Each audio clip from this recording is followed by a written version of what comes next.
Wanna talk? So let's talk. Here. Talk. You wanna talk? You gotta talk, you need to talk. News talk.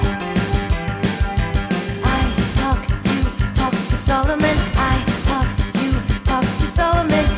Yeah, let's talk to Solomon. Talk to Solomon.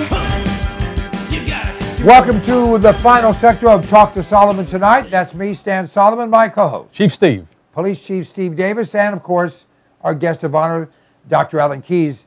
Dr. Keyes, Michigan makes the 24th state out of 50 states to have the right to work. In other words, where you can't be mandated that you have to pay to a union. Whether you join or not is irrelevant. If you have to pay them, it's the same difference.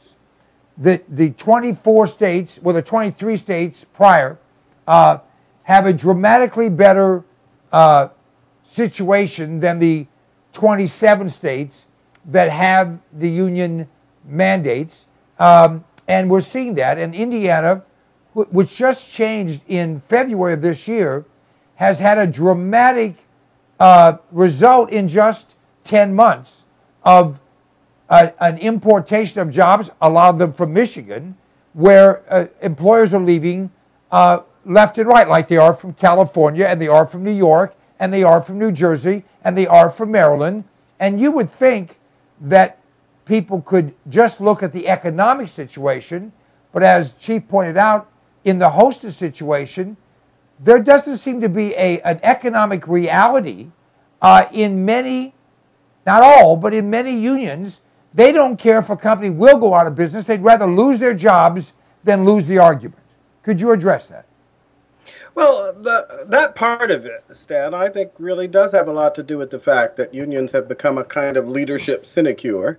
Unions are no longer, just associations for the sake of trying to do better on behalf of workers. Unions have become multi-billion-dollar businesses that have well-heeled chief executives living in a style to which they have become accustomed, all supported by forces of law that then don't require that they perform very well in order to stay where they are. You also have it existing in the environment of a culture of indoctrination and intimidation that then seconds the motion of a kind of stultifying lack of awareness and choice among workers who feel that they're operating in a coercive environment. So overall, I think you have seen all of the bad results that come about when you shift something from a basis of real choice and liberty and allow it to operate in the context of a truly competitive system. And instead create what is essentially a little government dictatorship that structures things in such a way that people no longer have to perform in order to maintain their position. They just have to manage their power and influence to stay where they are. I think it's happening in the union context. It's happening in the political context. I think that's exactly the problem with these phony, lying parties that are no longer serving America. They're essentially sinecures of government. And they go out, tell a bunch of lies to get elected, and then do what they please thereafter. So I say it again. I think that all of this really has to do with the fact that we've gone down a road in which we've allowed this monstrous abuse of government power and influence to essentially drive liberty out of the marketplace, whether for the workers, for the consumers, for the people who are taking care of and managing businesses. It's all now about trying to win the battle of political influence and control. It's not actually about trying by acting in a way that's to the best interest of your people to bring together in voluntary association folks who will work with you. And you realize, Stan, that concept of voluntary association, it not only applies to unions, it applies to businesses.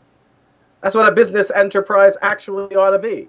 It ought to be a voluntary association where people come together on the basis of what they have to contribute, on the basis of the interest in what they're going to get out of it, and seeing that real glue that I'm here making a contribution to the good of everybody who's working with me, and I am being considered as part of this whole so that my good is being taken care of. That mutuality ought to be the key to real success. Now, I don't think it is, to be fair, in terms of what we've allowed the unions to become under this essentially government-dictated and structured system, which banishes liberty for workers. And frankly, Stan, I don't think it's as good as it can be or should be in terms of really unleashing the power of the free market and management and the real incentives that could operate to drive this nation to greater heights of productivity. You know the reason? The reason is because we have allowed folks to focus on things in such a way as to divide worker from management, owner from employee, when in point of fact, if we went down the road that I've always advocated, and by the way, I've advocated right to work. I ran for president of Boys Nation in 1967, won, by the way, on a platform that included right to work, and have stood for it and thought, even since that time, I was, 16, 17 years old, that this was what made sense. But I also think that what makes sense is that we should go down a road where we start looking at the simple fact that when people have a sense of ownership, a stake in the community, in the enterprise, however that may be, then they're going to be more aware of the fact that they don't want to kill the goose that lays the golden egg, that they don't want to do what the folks in the unions did in order to do what? Basically just to demonstrate the destructive power of their union. They're not going to do that. And what's the key to that, Stan? I think the key to it is expanded capital ownership. Not just having people in a nice environment working and so forth and so on, but if everybody feels they've got a stake, if everybody feels as they become part of that business that they are contributing to an asset, so that over time they're not only going to get some income to take care of their family, they're going to get some wealth that they'll be able to pass on over the generations. I think that's the right way to go, and I've always thought that too. I thought it when I was in the government working on development issues, trying to get folks to focus on these things with Southern Africa and so forth. If they'd listened to me, I don't think that we'd be seeing the terrible mess that now exists in a lot of these developing countries where freedom has proven in economic terms to be such a bitter disappointment as it has in South Africa for a lot of people. And so, Stan, I think that the key, again, liberty, but it's also liberty in the context of making sure that everybody has that tangible, concrete stake in the common good of the work that they're doing and the enterprise that it sustains. Final point, I think that ability to get people to focus on the common good, to make it living and real for them in their everyday life, it is the lack of that ability which is most characteristic of the phony, fraudulent, inadequate, incompetent leaders that now characteristically masquerade as our politicians. They have no sense of the common good. They have no sense of how to get folks to feel it as in moral terms and in tangible economic terms as a reality. And on that account, I think the kind of cooperation that you can achieve in a community based on an individual's commitment to the common good is not any longer benefiting America. Well, you know, the whole concept of Christianity is what you're talking about, of serving God, which is serving God's creations, which are the people.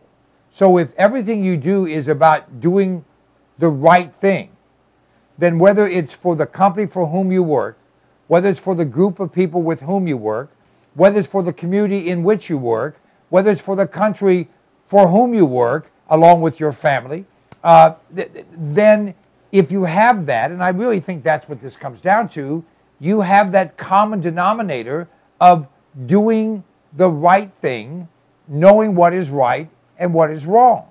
And yes, there can be some question here and question there, but there's a thought process and a feeling. Chief? Well, Dr. Keyes has really said this very well, and the focal point, as he said, is freedom. And so what I see is, first of all, the government has no heart, so the government has no business in business. And so a couple of other examples are, recently there was a major airline that wanted to relocate from a union-forced state to They wanted to build a plant. build a new plant in a right-to-work state, and the federal government said, no, you can't do that. So then the government is there dictating what's going to happen, when it should be we the people dictating what should happen in that enterprise. And so perhaps, I'm not even going to say yes, but perhaps the government should make a few laws to protect businesses, maybe some international trade laws or whatever. I'm not sure about that, but perhaps. But what they should be doing, what the government should be doing, is protecting business and also getting out of business's way. These rules, regulations, enforced mandates and laws are just stifling business. When it's not their job to do that, it's their job to get out of the way and let the people do what they want. And the fact is, one point here, Alan. The fact is, when the truth be known, and we've seen it, the latest is with Kathleen Sebelius, that government makes many rules that are only designed so that they can direct our money to their friends, supporters, or their cadre of people. Go ahead. Dr. Keyes, if I could just one other point too, the bailout of GM also destroyed a lot of other car companies. Pontiac, for example, is eliminated, and so are many, many small dealerships. Go ahead, please. No, you were going in the direction, Stan, that I was thinking of. I just wanted to make a point that's related to that, because I think that part of the whole problem here is that we have allowed these people to redefine politics so that it's all about getting and abusing power. It's not at all about representing the best interest and common good of the people whom you are supposed to represent. So you don't serve them anymore. You serve your own little gaggle of factional interests that help to contribute to your little empire of power. That's what all of these elitist faction leaders like Boehner and his ilk are about now. They don't care about anything else. And once you get into that mold, no matter what rhetoric you use, whether you strut around like Obama, acting like he cares about populism and people and all of this, or whether you're talking in terms of, oh, we're for liberty and limited government, the way the Republicans do, you'll sacrifice whatever you have to sacrifice in order to hold on to that power. And you'll placate whatever interests, you'll build up whatever little clique you have to build up, and you'll use and abuse the money and credit of the American people in any way you have to achieve those power results.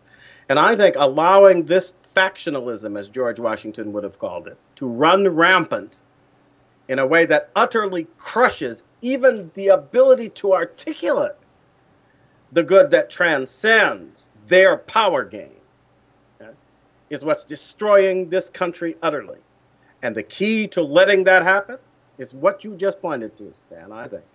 It is the fact that we have abandoned the moral culture that actually opened people's eyes to the need to have folks representing them who weren't all about what they were doing for themselves or even what they were doing for you, but all about what together we all ought to be doing to satisfy the righteous will of Almighty God, who wants us all to be treated justly, who wants to see all of us end up in a place that reflects his intention that we should be here and that we should prosper while we're here.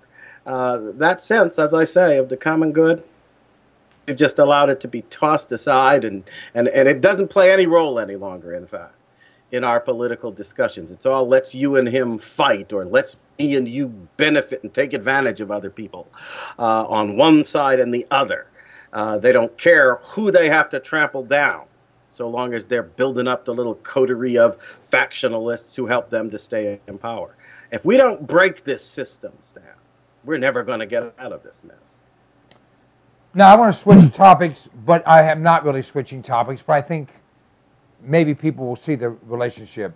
There's a story about a guy who was in the military, who got out of the military and lived a life, and then at 50 years old, he decided that he was really a girl. Now, the fact he was 6'8", weighed 225 pounds, had arms, the size of a professional football player, was irrelevant. So he decided he was a girl. They changed his birth certificate. Nothing else, by the way. He didn't go through any operations. And now he's playing in an all-girls league. And of course, he weighs twice as much and is a foot taller than anybody else in the league, just about. And needless to say, no one can really, in that girls' league, defend him unless they bring some Amazon like, oh, I don't know, Michelle Obama into the league. So the fact is he takes showers with and travels with and is part of the girls' team, even though he's a man. Now, we're not supposed to notice. Let me read this quote, and I love this quote. The issue of here it is. Homosexual activists claim biology does not determine sex, and it should not determine which locker rooms or restrooms people use. So the fact that this or any other of these 24-karat phony perverts claims they're a woman when they're a man, or claims they're a man when they're a woman, which in essence gives them access to locker rooms and showers and whatever, is an example of insanity. Now, I believe every one of these people is lying. There may be an exception, but I doubt it. And I think it's an outrage. And I think that the fact that we're allowing it and there are people who defend it shows how sick, stupid, and irrational our society has become. Now, I want to be sensitive here, so I think we should give the guy perhaps a stiff drink before we shoot him. Chief. Well, if he was 16, I'd say what a great gig to sneak into the girls' locker room. That's not the case here, and what I always try to look at is what's really going on, and I believe what's going on here is another attack on Christianity. And so people that support this, as you say, what they do is they promote this support this because it's against Christian values. And then they get other people to go along with it and say, well, you know, I don't want to be offensive, or I want to turn the other cheek, or whatever the case may be. And then they've broken down some of that moral fabric that's going to keep us on the right track. So this is just one of many examples like this, but it's really ridiculous. Men are men and women are women. And so they're totally different. That's why they have men's leagues and women's leagues. But I look at this as an assault on Christianity indirectly that will lead to the direct repeal of Christianity in this country by the left, because Christianity stands directly in their path for their agenda. And so if what you said is fight this, if we don't fight these kinds of things, we will soon, I hope not soon, but we will soon someday lose what we have going on here with our Christian society. Dr. Keys. I agree with that, but sadly I think that we have in principle already lost it, and if we don't get busy, these kinds of things that are now just kind of episodic will become the institutionalized reality that we face, institutionalized in law and supported by the compulsion of law enforcement. Okay, and what is the key to all of this? I think the key is not that this is directed against Christianity. I'm not sure that is enough, Chief, because I think that in point of fact, what's happened is that Christians have just kind of faded away. And they faded away without any good reason. We live in a country that was founded on an explicit premise stated when the country started, in which the founders of the country articulated the moral context, the moral basis for the whole way of life we have. And the basis for that way of life was an evoking and respect for what? The authority of the Creator God. And they explicitly talked about the issue that is at the heart of this whole business of homosexual marriage and homosexual this and that, when they appealed in the Declaration to the laws of nature and of nature's God. So you've got God, he has authority. You've got the way God made us that then has authority. And that authority, by the way, is the basis for our ability to claim that government can't go beyond certain limits in the way that it deals with us. The whole idea of limited government, the whole idea of constrained power. People think that this was just some kind of, I don't know, economic notion or money notion or violence notion. No. It was a moral idea that said that God has determined certain things to be right for us, certain things to be necessary for us to do. When we go about his business, and this is literally how John Locke put it, other folks don't have the right to stop us with force and keep us from doing what God says is right. That's where the whole idea of right comes from. But what happens to that idea of right if you throw God away, if you say either that the creation had no authority, that nature is irrelevant, there's no such thing? When you say that men are men and women are women, what you're saying is we've got a nature. Well, why is that nature authoritative? Why do we have to do or respect what nature sets up? We don't do it in a lot of other ways. Every time we get on an airplane, some would argue that we're doing something that goes beyond our nature because we weren't put here with wings, right? So biologically, we're not designed to fly. Jump off the Empire State Building, you'll go splat. So why is it that nature should restrain and constrain us? Well, it requires, Stan, that you look at it and realize, no, human experience has taught us certain things about the way we are made in a moral sense. How we relate to each other, how our societies are structured, how they can function in such a way as to perpetuate the species, and to do so in a way that's conducive to the good of the whole human community and the communities that human beings form.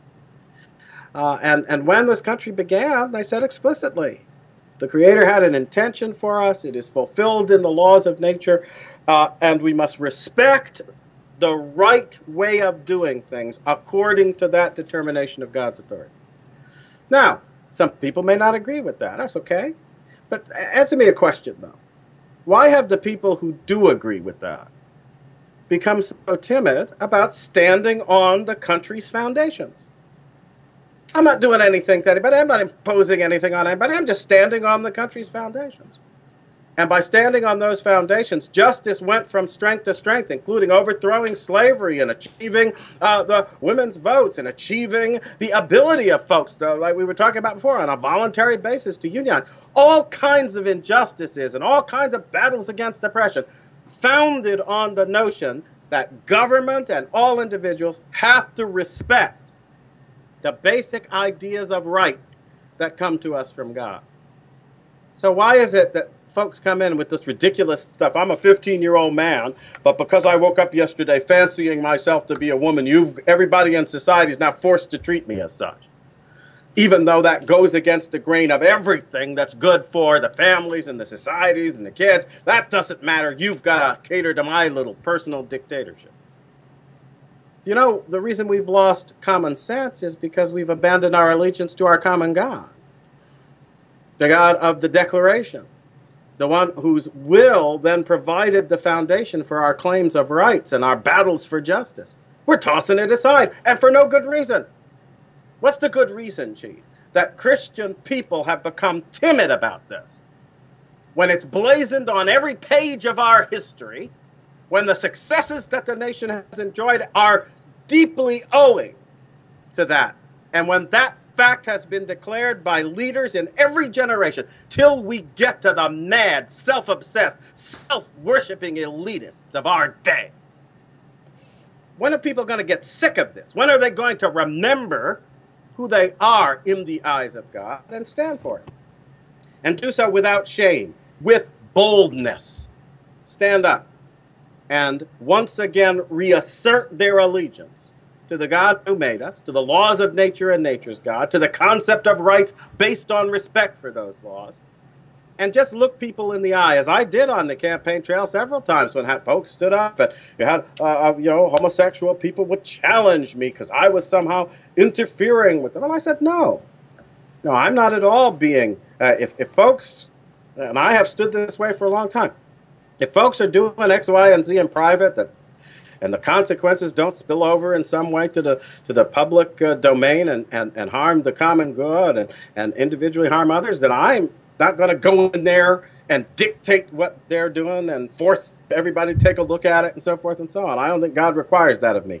That's why Christ said, you let some of the tares grow up amongst the wheat, right? You don't go try to uproot them all.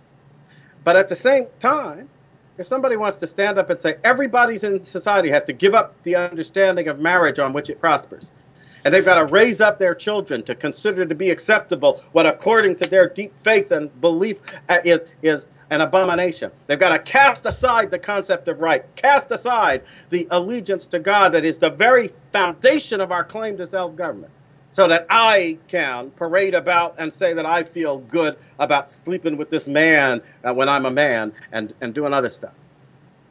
Why is that not selfish and destructive?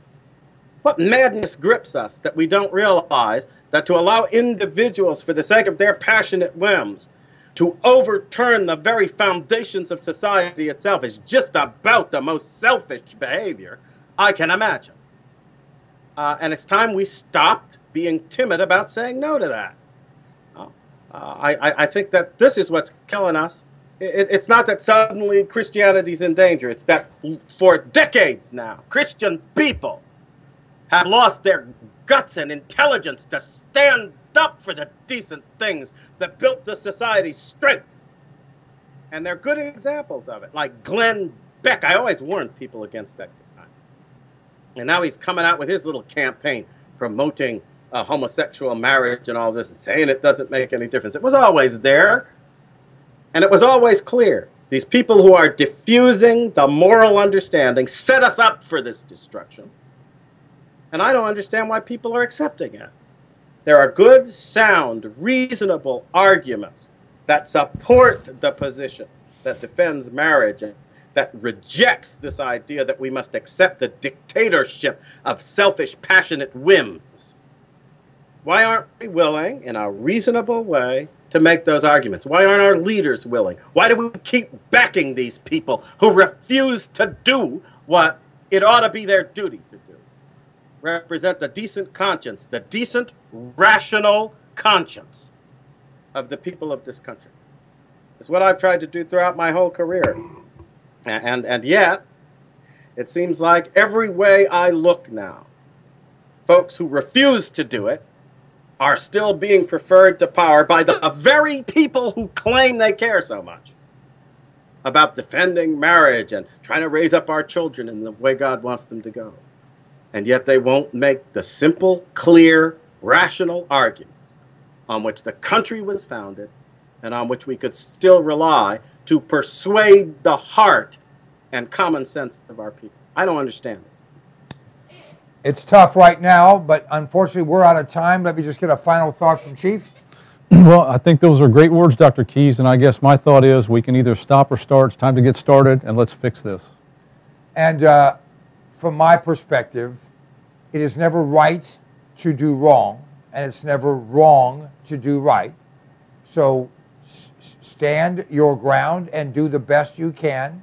It doesn't mean you can do everything. There's a saying, I can't do everything, but I can do something. And just because I can't do everything doesn't mean that something I can do isn't important. And if everyone does something, then everything will get done. Dr. Keyes? Well, Stan, I agree with that, and I just hope that people will open their eyes and their hearts and let God embolden them. That's what we need to do right now. We need to let God fill us with the kind of strength that was there in the founding generation of this country, in the people who fought against slavery and injustice, and others who fought around the world to defend our liberty abroad. Why are we giving up that courage now? I don't understand it, and I think it's time we got down on our knees and asked by the grace of God for that boldness once again. Well said, and with that we say good night, America. We'll see you in a week.